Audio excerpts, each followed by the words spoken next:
Cumbre de las Américas. Andrés Manuel López Obrador, desde hace unas semanas atrás, ante la invitación que le hacía el presidente Joe Biden, o bien ante ya en el panorama, en la agenda, esta Cumbre de las Américas, Andrés Manuel López Obrador decidió condicionar su asistencia a que se invitara a 3 países. Eso causó una gran polémica y digamos que fue un punto detonante para analizar cuál es la política en cuanto a relaciones exteriores que tiene México en la era de Andrés Manuel López Obrador, porque ya había habido otros acontecimientos, otros eventos que también habían sido desaciertos, pero este en particular fue uno que detonó toda una serie de comentarios de polémica acerca de la actitud que estaba tomando el presidente en relación a la política exterior. La nocturna.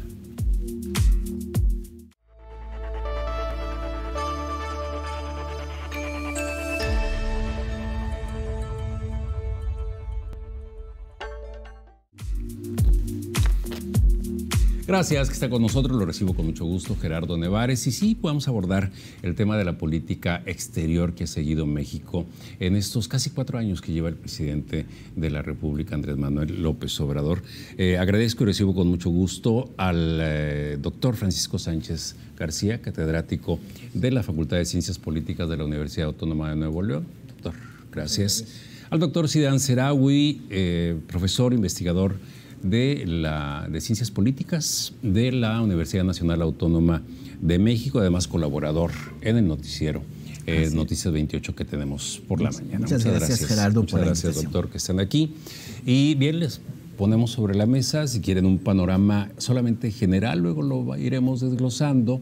Ha habido señalamientos desde el inicio de la administración de Andrés Manuel López Obrador de cuál es el estatus o la prioridad de la política exterior de México. Entonces, un primer acercamiento sobre este panorama, un panorama general sobre la política que mantiene México hacia el exterior. Sí, yo creo que está claro desde el inicio que íbamos a tener una política exterior bastante de bajo perfil. Nunca se pensó catastrófica, pero de bajo perfil.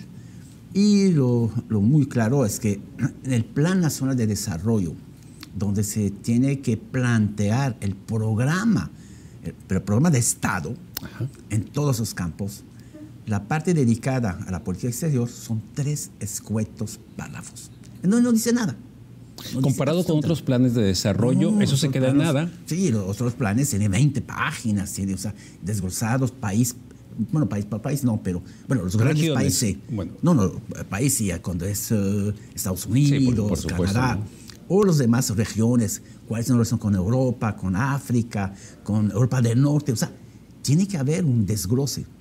En este plan no hay nada. El segundo elemento, el famoso avión presidencial.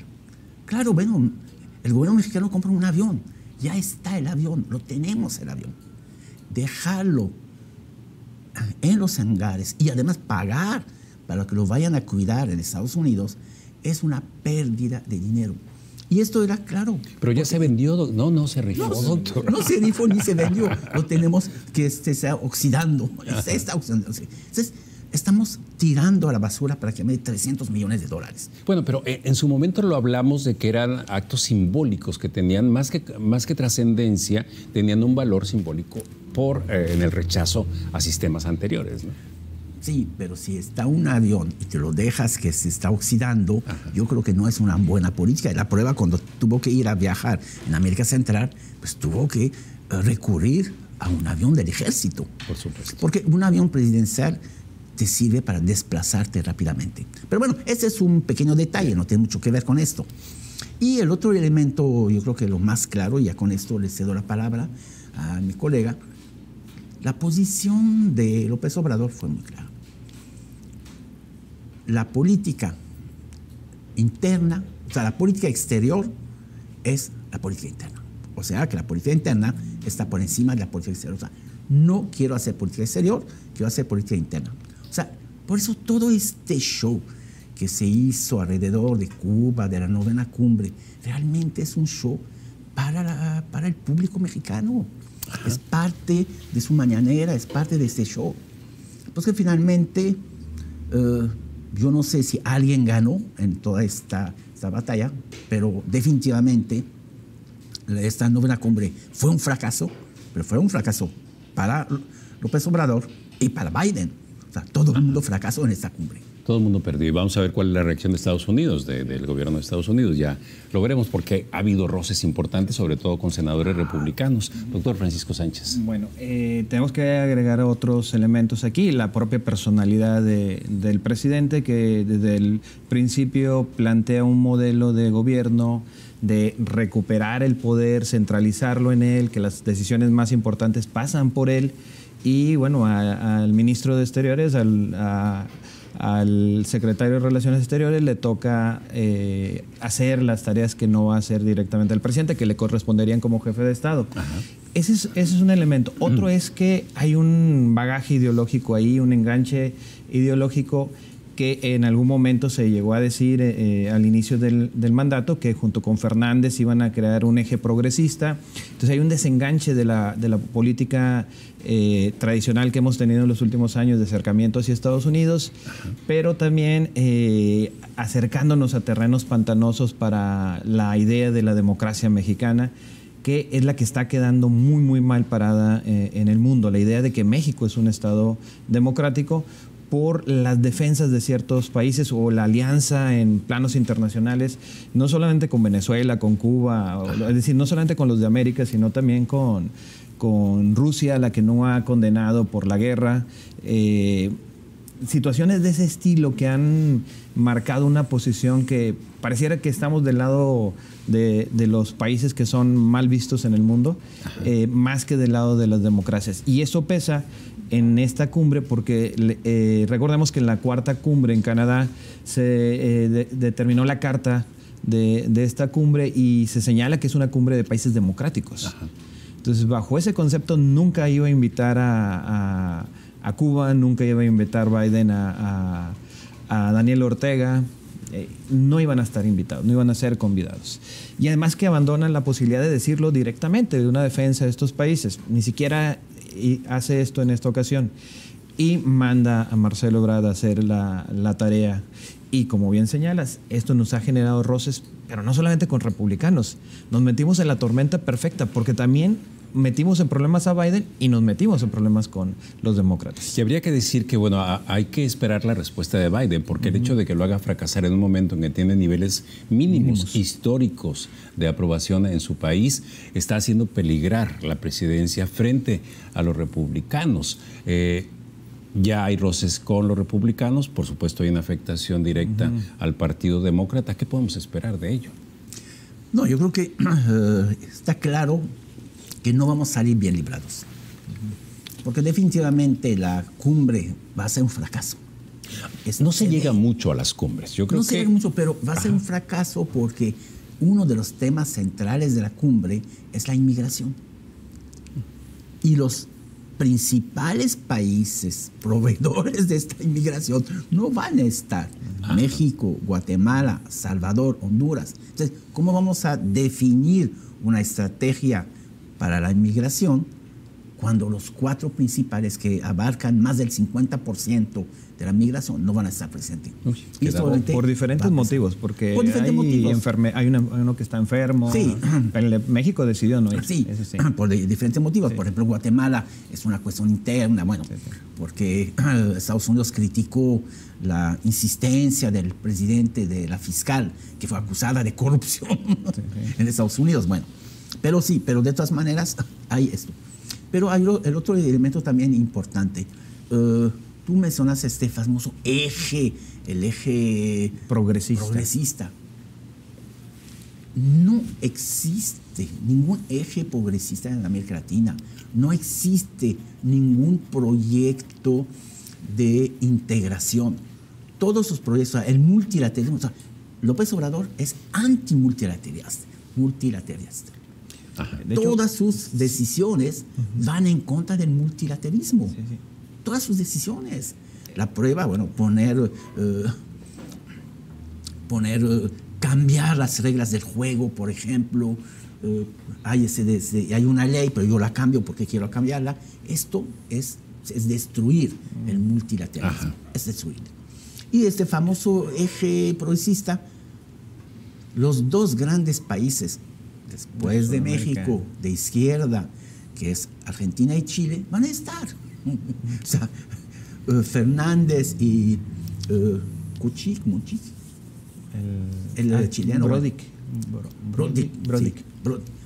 Van a ir. Porque realmente una cumbre es importante estar. O sea, la presencia y estar es denunciar. Eso es lo que falta. O sea, uno denuncia estando presente, pero cuando estás afuera, pues no puedes denunciar. Bueno, y hay tareas que son para el Ejecutivo, para el presidente y no para niveles inferiores. Que en este caso, digo, con todo respeto a Marcelo Ebrard, pero ahí debía estar el presidente. ¿Algo querías apuntar, doctor? El último intento realmente que se hace sobre unir a América del Sur lo tiene Hugo Chávez. Pero cuando Hugo Chávez nadaba en petróleo y hacía política basada en ese recurso, nosotros no tenemos ningún recurso ni ninguna posición lo suficientemente fuerte como para buscar una política exterior muy independiente. Entonces, aunque hay voces que tenemos que desengancharnos de la economía norteamericana, estamos enganchados. Económica, cultural y políticamente estamos enganchados. No es una ruptura. Y tan es así que el presidente presume lo hecho por los mexicanos en Estados Unidos, que nos lo regresan en forma de remesas o nos lo envían a nuestro país. Tratemos de pensar en un momento que se les ocurra a alguien en el Departamento de Tesoro norteamericano poner impuestos a las remesas que envían a nuestro país, el impacto económico que eso tendría. Es terrible. Que podría ser una de las Hay varios jugadores en la política exterior norteamericana. Senadores, Departamento de Estado, Departamento de Economía y Tesoro y el Ejecutivo. Bien, continuamos ahorita con el tema. Yo creo que estamos enganchándonos bien con él. Entonces, en un momento regresamos. Vamos a hacer la pausa. Estamos en la nocturna.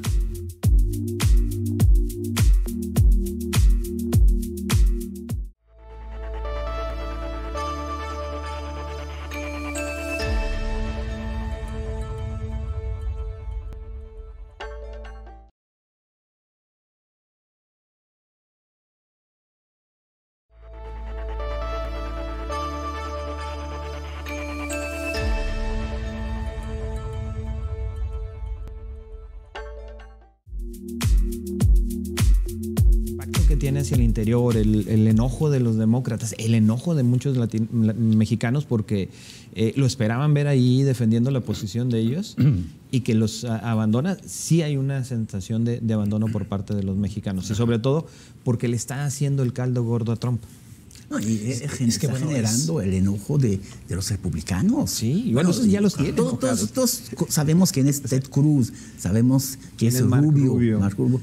Pero, híjole, la denuncia que han hecho, y es una denuncia que ya tiene antecedentes. El problema es que hoy el presidente dijo que él tiene informes que Ted Cruz es un narcotraficante. De las armas. De las armas, hoy. Sí, que es hoy lo dijo. Sí, que favorece el tráfico de armas. Sí. Entonces, que tiene pruebas. Y además recuerdo que tenemos la demanda en Estados Unidos por la venta de armas. Es cierto.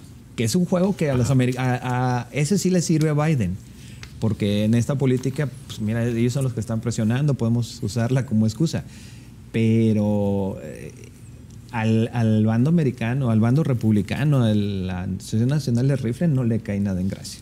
Perdón, estamos en la nocturna, gracias que nos está acompañando. Estamos analizando con la ayuda de los doctores Idan Zeragoui y el doctor Francisco Sánchez, estamos analizando la política exterior de México. Hablamos de las posibles repercusiones que pueda tener esto. Por supuesto, las relaciones son muy complejas. Estados Unidos-México tiene muchas aristas, desde lo económico, porque hay muchos intereses económicos de Estados Unidos, privados, por supuesto, que sería la naturaleza propia de ese país. Hay políticos, hay de muy diferente índole, ¿no?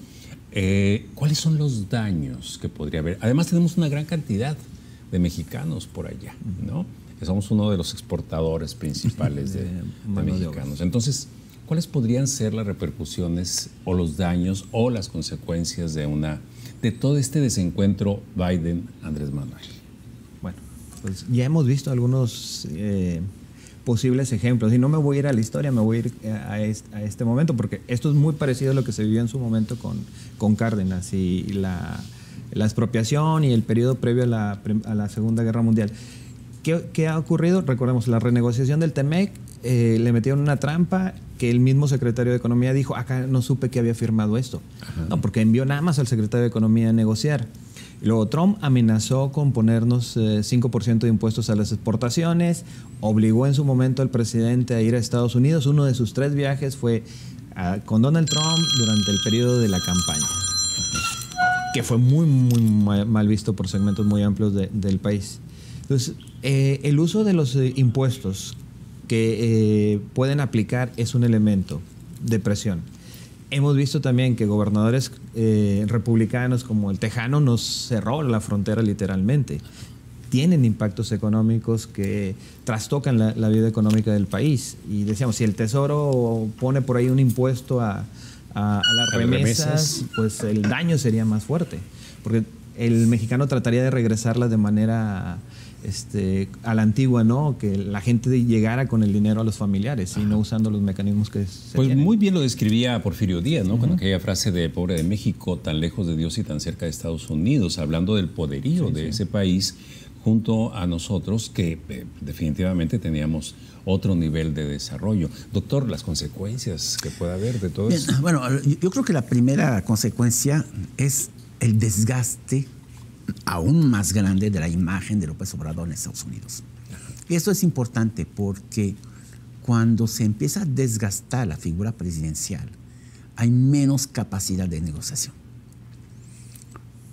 Ahorita, pero en las elecciones legislativas en Estados Unidos, las intermedias, sí, que es muy probable que los republicanos vayan a tener el control, por lo menos de una de las cámaras, o tal vez hasta las 2, allá sí vamos a tener serios problemas.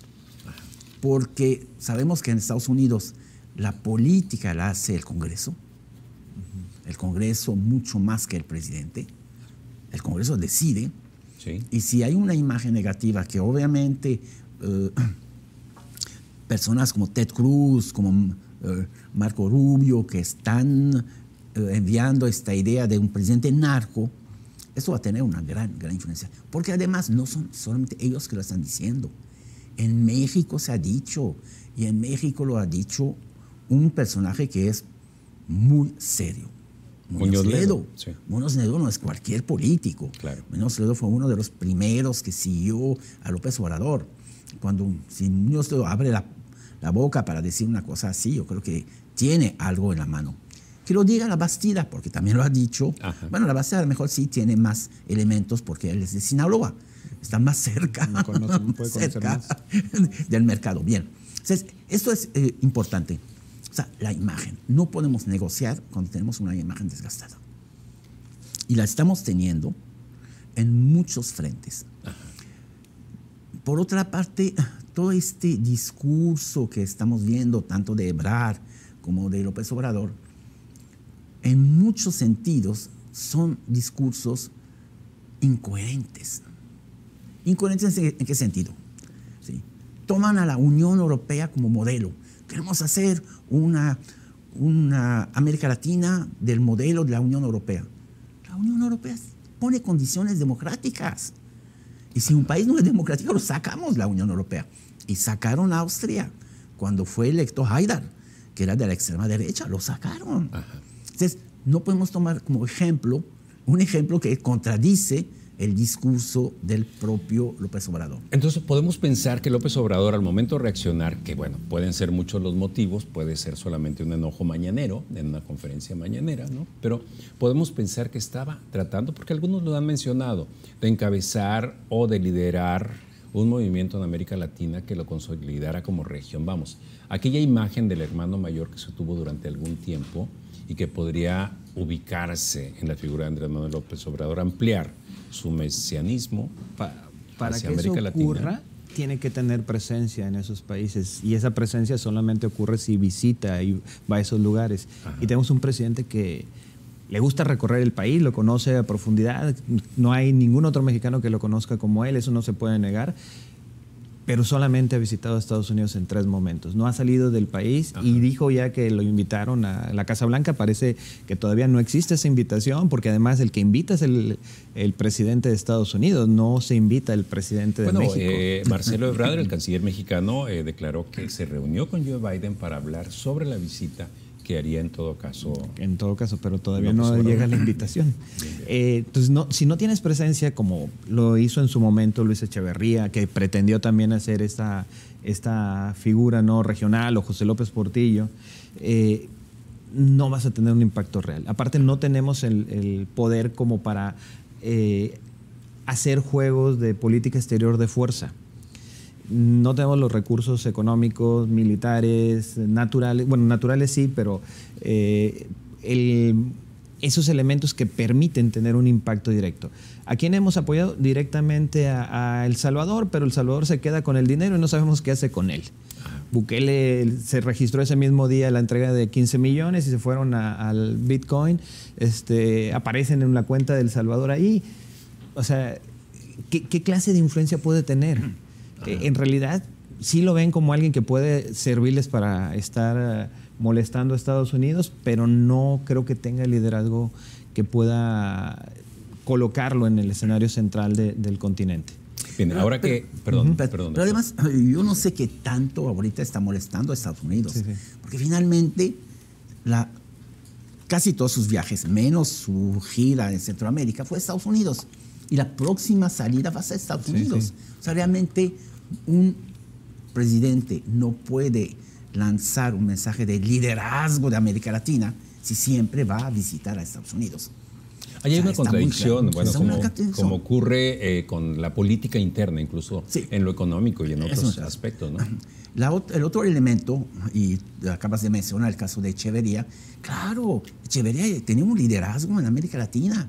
Ajá. Pero lo tenía porque México teníamos una política exterior muy sólida, que todos los países tenían un gran respeto a la política exterior, porque hemos tenido grandes diplomáticos, y no solamente Estrada, bueno, Estrada desde los 30, hemos tenido un premio Nobel. Sí. Pues el Tratado de Tlatelolco no nació solo. Y el Tratado de Tlatelolco fue una verdadera demostración de un liderazgo mexicano. A ver, hablando de eso. Pero nada más para terminar, sí. Hay otro elemento fundamental. Pero este liderazgo no solamente se debía a esta coherencia de la política mexicana, sino a una sólida presencia económica.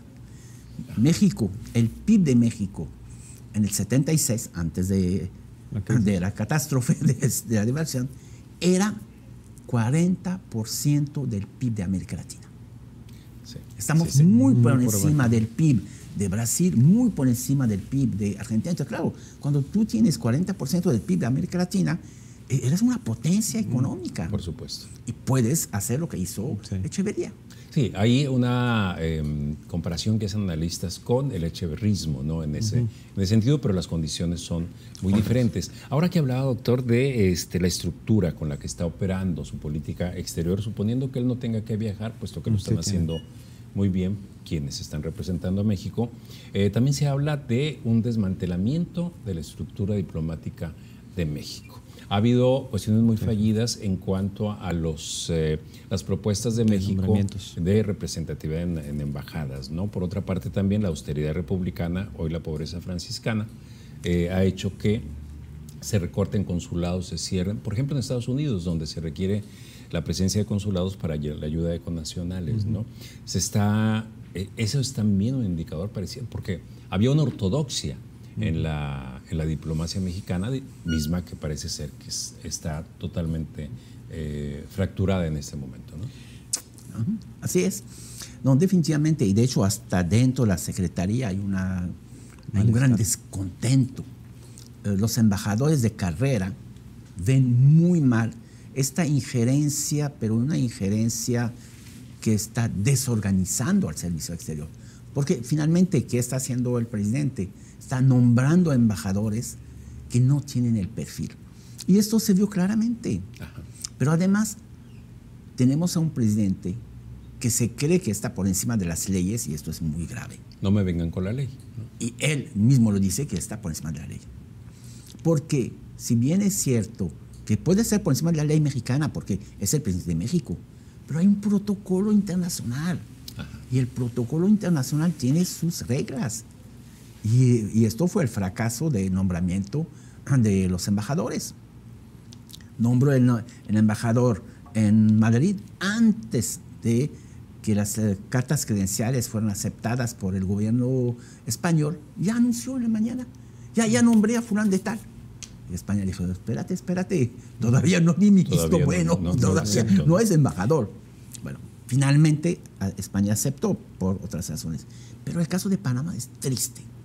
Es la peor vergüenza de nuestra política exterior.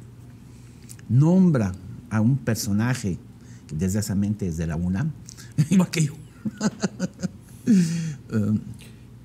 que fue muy criticado por sus alumnos, incluso acusado de acoso sexual. O sea, era muy difundido, que hoy la UNAM está tratando de opacar, de no dejar. De hecho, ya la UNAM bloqueó cualquier información sobre él, lo bloqueó totalmente, pero no se puede. O sea, la crítica existe. Entonces, si tienes a un personaje con acusaciones de esta naturaleza, no lo puedes mandar de embajador. Y lo que hizo Panamá, y tuvieron razón los panameños, no podemos aceptar a ese señor. Ni la segunda. Ni la segunda persona. Sí. Bueno, tengo entendido no tenía el perfil. Sí. Se acaba de dar el no definitivo. Sí, no, para el primero ya, no, el primero sí. Pero en lugar de consultar a la Secretaría quién podemos mandar, manda a otra persona que está peor que el primero, a la Jesusa. Sí. La Jesusa es impresentable.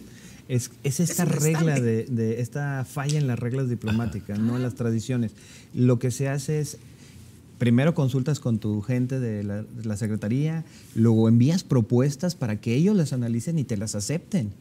No, nombra como si fuese el jefe de ese país. Y eso es una ofensa para esos países. Por eso hemos tenido tensiones con España, hemos tenido tensiones con... El país tiene que aceptar la carta. Si no la acepta, no es embajador. Ese es el problema. Bien. Si les parece, hacemos una pausa y regresamos con este tema. Estamos en la nocturna, hacemos la pausa. José Rodríguez es buena teatrista. Sí, no, eso no significa que pueda ser buena embajadora, ¿no? Pero es... ahora, si es una mujer rompemoldes.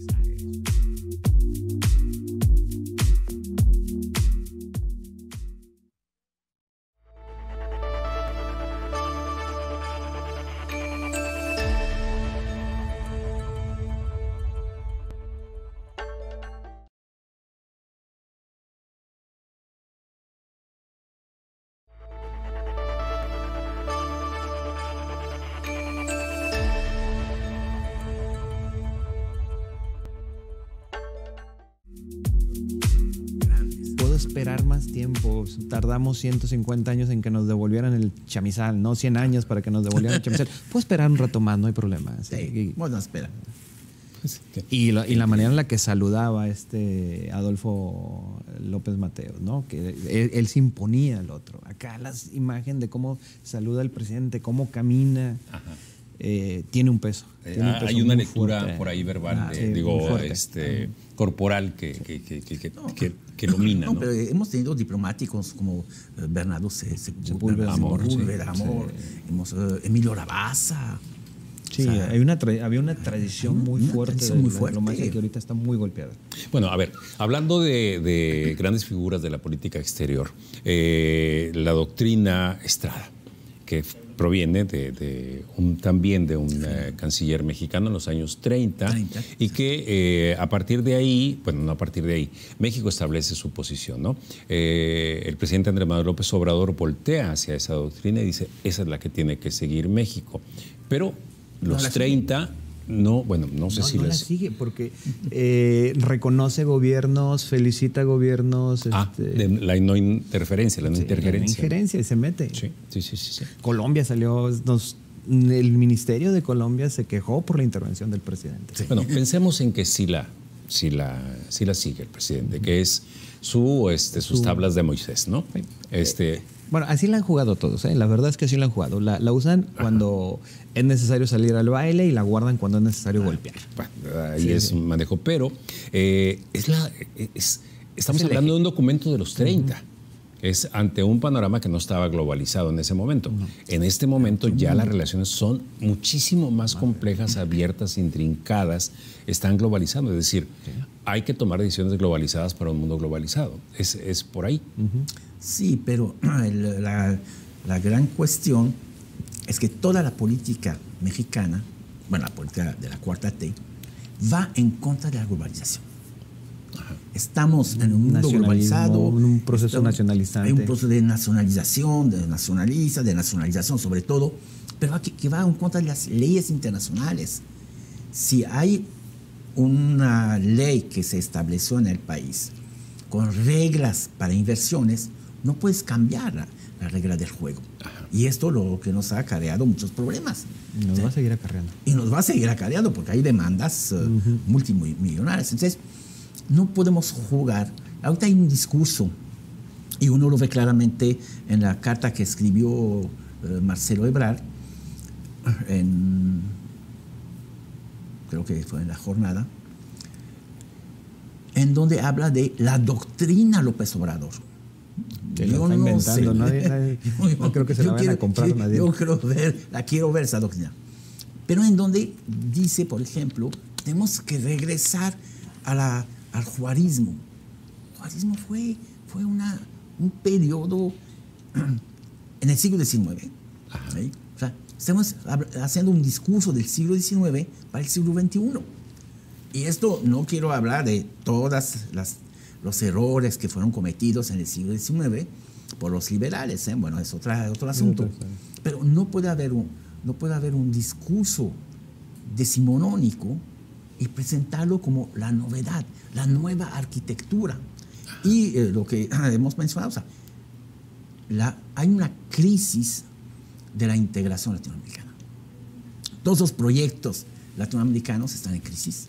Los más sólidos, como el Mercosur, por ejemplo, que era el más avanzado, el más sólido. Ahorita, ¿qué quedó del Mercosur? Brasil está haciendo su juego aparte. Por supuesto.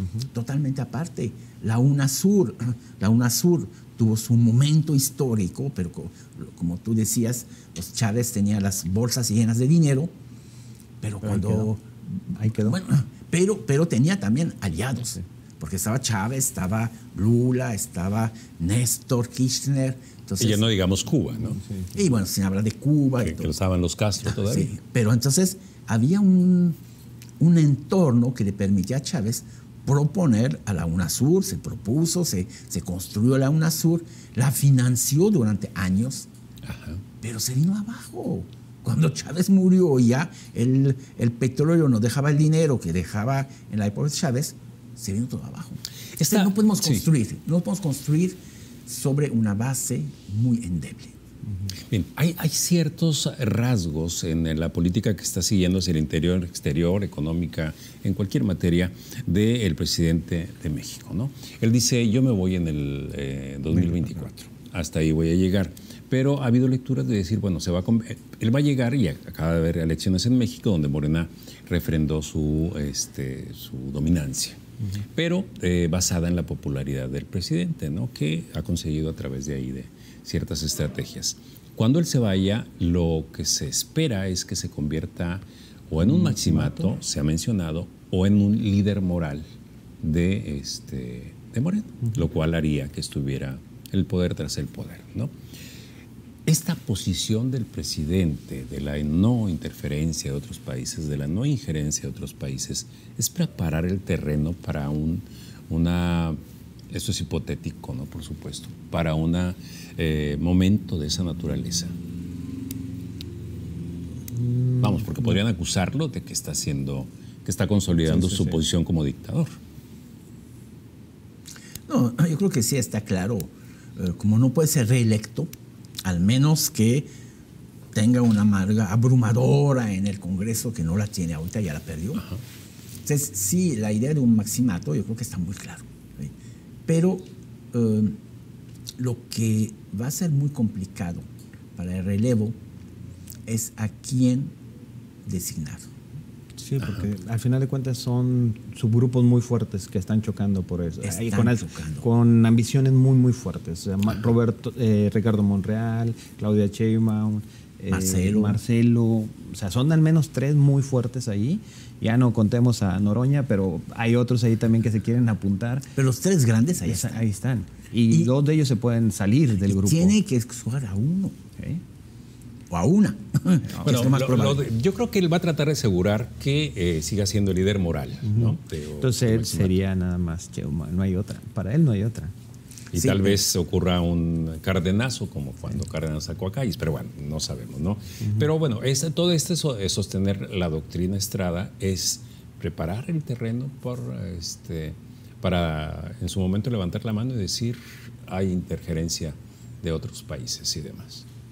Sí, nada más que va a tener una situación, ya no va a tener la mañanera. O sea, sí va a seguir teniendo eco, pero no es lo mismo estar todos los días hablando que estar desde su casa jugando el juego del líder moderado. En todo caso, será así como la figura mítica de Salinas, no el que juega los hilos del poder que siempre se ha mencionado, ¿no? Pero no creo que llegue a tanto, sobre todo porque la izquierda tiene una tendencia a fracturarse muy, muy fuerte. Muy rápidamente. Y aparte tenemos a 2 partidos que buscan el mantenerse a como sea, y el verde, conforme quien tenga dinero, se va a ir moviendo en el baile. Sí, por supuesto. De eso no hay, lo hemos visto ya bailando con los 3 principales. Sí, claro. Ahora, una de las grandes interrogantes que surgen aquí, que pareciera estar muy obvia, muy clara, también está llena de un folclorismo político ahí, es la buena relación con Trump, la relación confusa, ríspida, bueno, todavía no se declaran la guerra, ¿no? Pero con Biden. Es que se identifican, son un par de populistas. El populismo es un continuo. ¿No? Pero estamos hablando entonces de una actitud, de una conducta doméstica. De los dos. Sí. Me sirve. Tengo un buen hombre ya que me puso 30,000 soldados en la frontera. Nada más se lo dije. Y aparte dijo, no he visto a nadie derrumbarse tan rápidamente como él. Sí, lo ha golpeado fuerte, pero el presidente sigue hablando bien de Trump. Sí, porque se usan.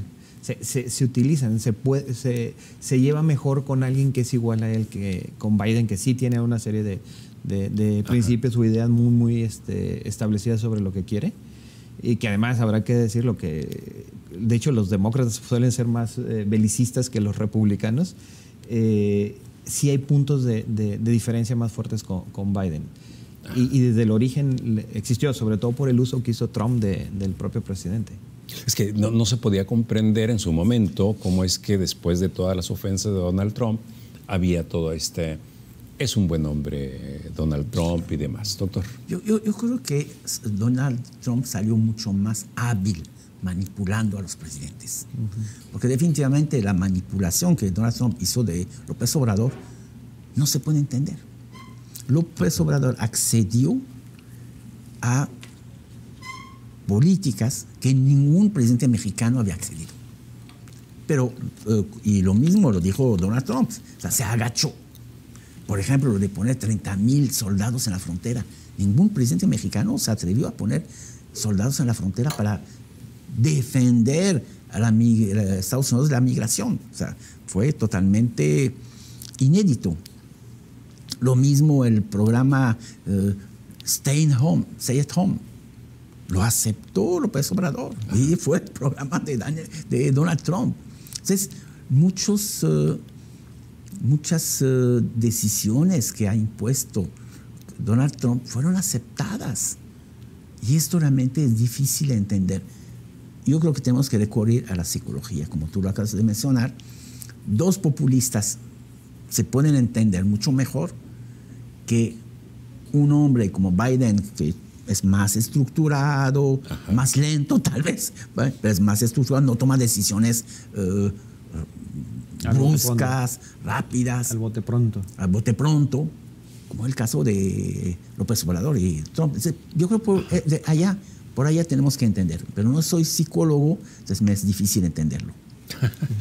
¿Es un nacionalista ante López Obrador o bien, bueno, Daniel Trump lo es también. Trump, sí. Trump. Eso es un rasgo del populismo, ser nacionalista. Sí, Ser nacionalista. Sí. Y apelar al Es decir, ser pueblo. nacionalista es un rasgo del populismo, Sí, no el populismo. sí, es un sí, rasgo nacionalismo, de ser nacionalista. sí. Por ejemplo, America First. Sí. No hay más nacionalista que esto. Y es la América blanca, el WASP. Bueno, además, sí. Eh, Donde no encaja López Obrador. No. Pero es Pero acá blanco. aquí sí encaja con el pueblo, con la idea del pueblo de acá.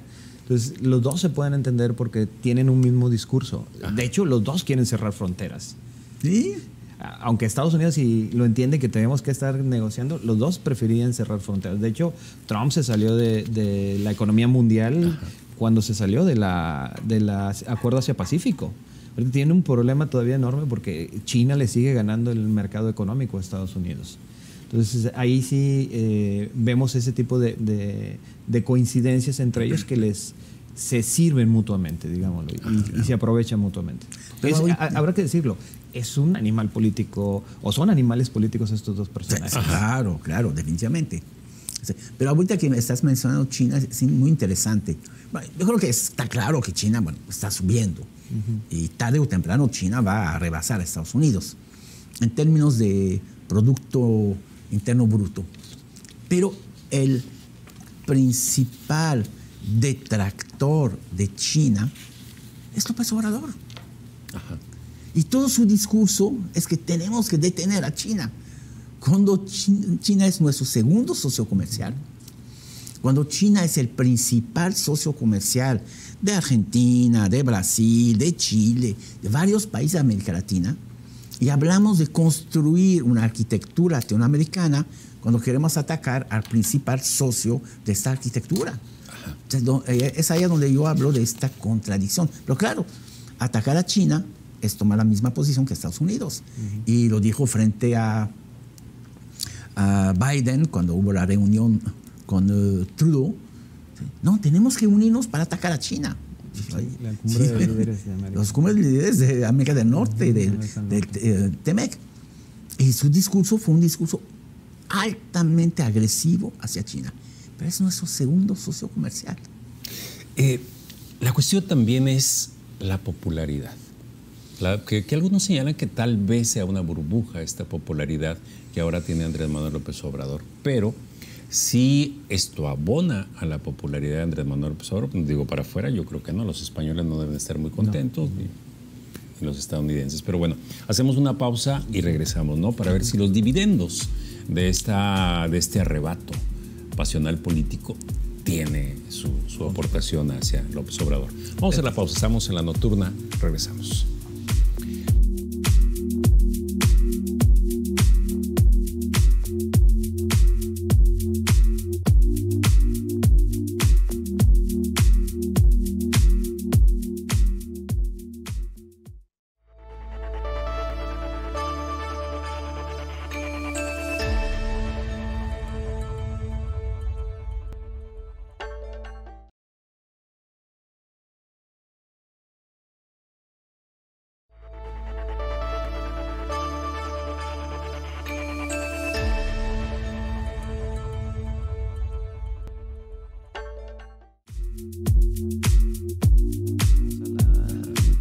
Miseria franciscana,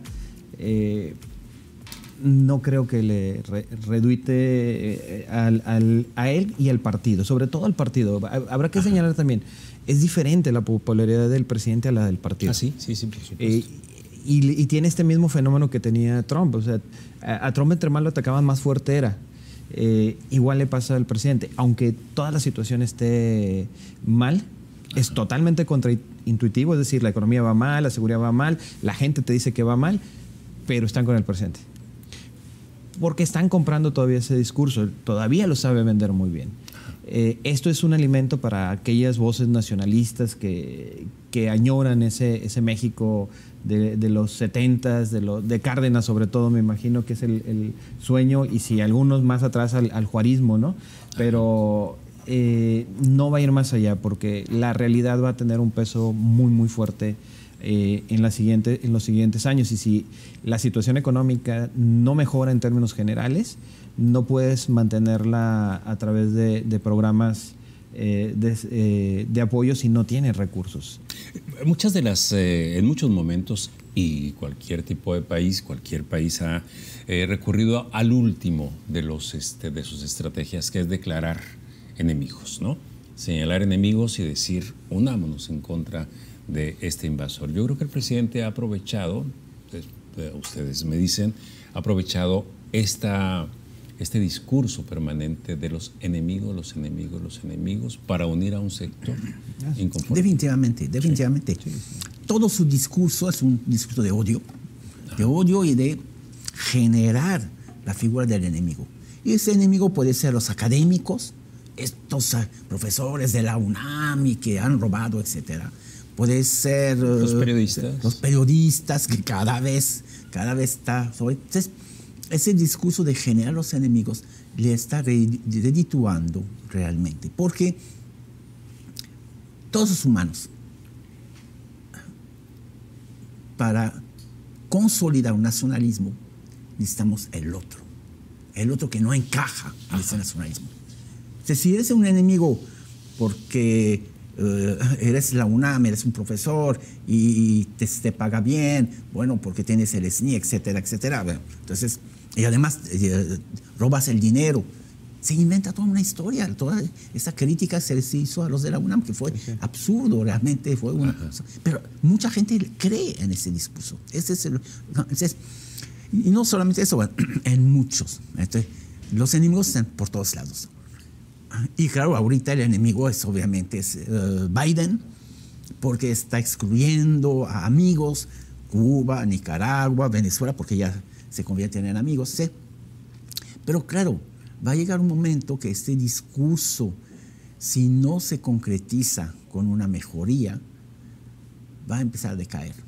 Probablemente no con López Obrador, porque él tiene mucho. Tiene todavía para seguir. Un fondo de legitimidad todavía muy fuerte. Sí, todavía su legitimidad es muy fuerte, todavía tiene mucho discurso.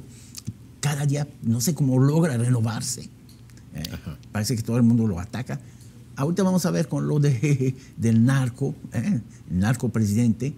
Yo no sé hasta dónde puede llegar esto, pero probablemente pues va a ser una noticia que va a desaparecer mañana, porque obviamente Rubio no representa a nadie, Ted Cruz son aspirantes presidenciales. Ted Cruz fue candidato, claro, del Partido Republicano. No, bueno, incluso para las siguientes elecciones en Estados Unidos. Sí, también, sí.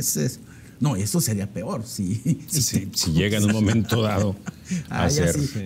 Ya sí sería el colmo. Bueno, entonces, pero sí, es esta capacidad que tiene. Y yo realmente me pregunto, ¿de dónde logra tener esta capacidad de siempre tener un nuevo discurso? Aunque es el mismo discurso, pero presentado de otra manera. Porque siempre está hablando de lo mismo, de los fifis, pero lo maneja de una manera que su público, porque sí, obviamente tiene su público, está muy claro. Inclusive yo estoy seguro que los que van al Palacio Nacional están, pero escogidos así, claro, para que las preguntas se han detectado ahí algunos que, bueno, no son precisamente periodistas, ¿no? Sí, para que le pregunten lo que él quiere, o sea, prácticamente les da la lista. Eso me lo van a preguntar. Y eso, pues, obviamente, es parte de su estilo. Pero definitivamente, yo creo que va a seguir teniendo mucha legitimidad. Sí está cayendo, claro, no es la legitimidad que tenía hace 2 años. Pues la pandemia le ha pegado, muchas cosas, la economía que no está creciendo. Y ahora, bueno, ¿va a seguir creciendo la economía? No estamos creciendo. No estamos creciendo, como se debería. El ritmo de crecimiento no alcanza la inflación. Estamos como a la mitad de la inflación.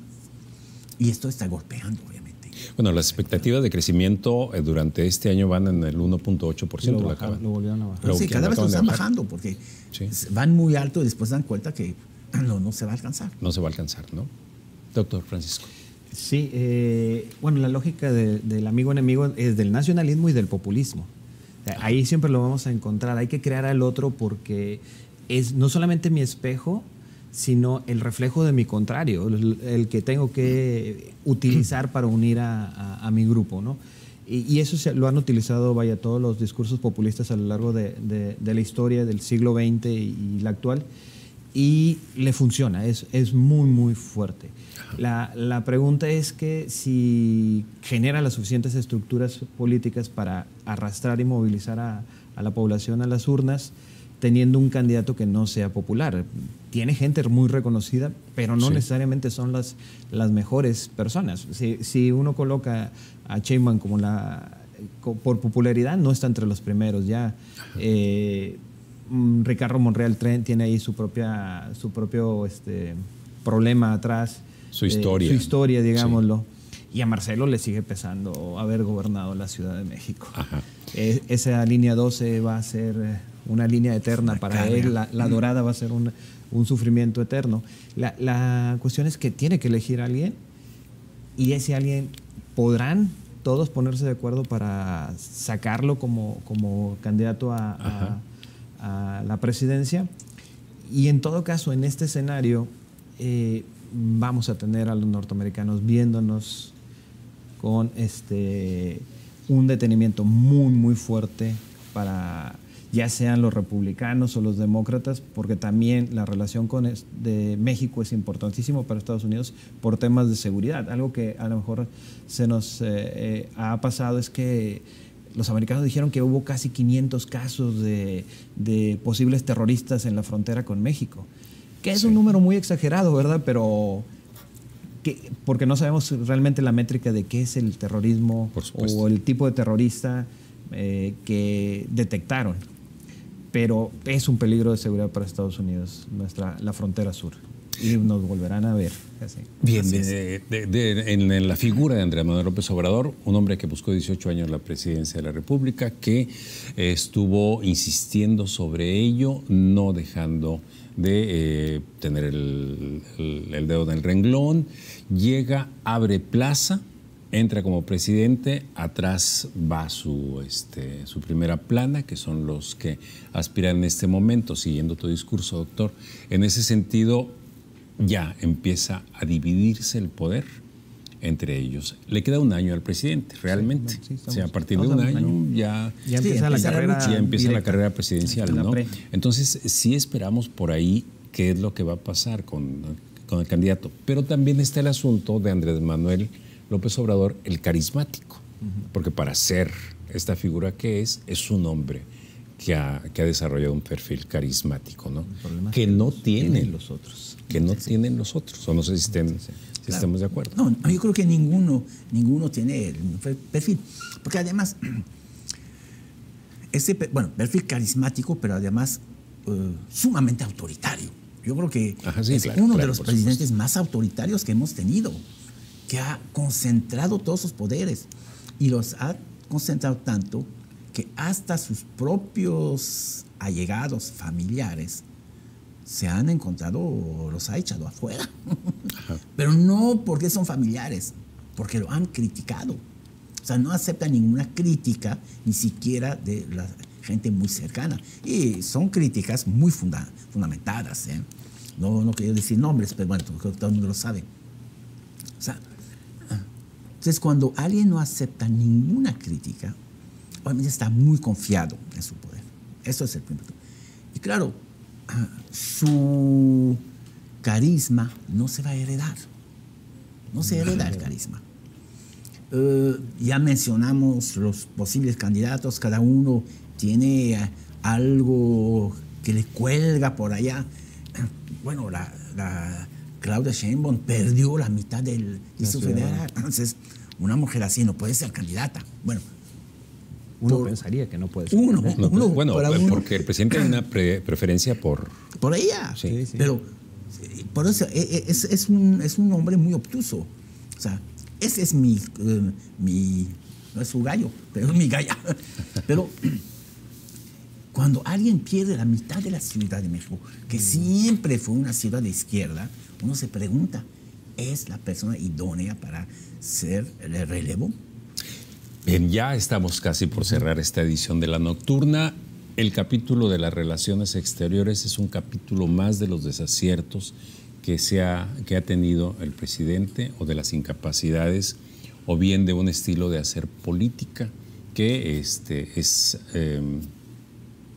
espontáneo, arrebatado. Es el arte de salir del paso, y es mucho su personalidad de eso, responder ante la situación. Ajá. Y empezando con el tema de Evo Morales, que lo fue a sacar, lo rescató y se va a quedar aquí. De repente se va a Cuba y luego a Argentina. En realidad ahí hubo presiones norteamericanas por haberlo recibido. Cuando se estuvo aquí con el tema de la CELAC o la CELA, dos senadores norteamericanos demócratas se enojaron por el tema de haber invitado a Cuba y haber invitado a Daniel Ortega. Es una colección de desaciertos. Nos hemos peleado con prácticamente todos. Con España, con Estados Unidos, con Colombia, que es el roce más reciente. Ya hablamos del tema también de los embajadores. Con los eurodiputados. Sí. También, ¿no? Hemos tenido una serie de roces internacionales que no se habían tenido. No tantos. No creo que sumemos esa cantidad de errores en lo que va de 50 años para atrás. Son demasiados errores en materia internacional. Hay un descuido, muy un descuido en ese sentido. Doctor Zidane Serau, sí.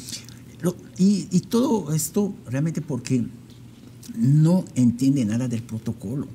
Porque todos estos errores hubieran podido ser realmente unos pequeños detalles que ha habido mucho. Ajá. O sea, embajadores que no fueron aceptados por los países anfitriones. Hubo muchos. Pero nada más si uno sigue el protocolo, nadie se da cuenta. Pero allá donde está el problema, él anuncia que ya decidió que fulano va a ser embajador y no puede ser embajador. Bien. Tiene que tener el beneplácito del otro. Bien, seguimos platicando un momento más. Ya tengo que darle salida, cierre. Claro que sí, Esperemos que esto haya contribuido un poquito a la comprensión de qué es lo que está pasando en este momento, particularmente con la Cumbre de las Américas, pero también porque no solamente la cumbre, es ya parte de la política exterior de México, este tipo de eventos. Gracias que estuvo con nosotros en La Nocturna.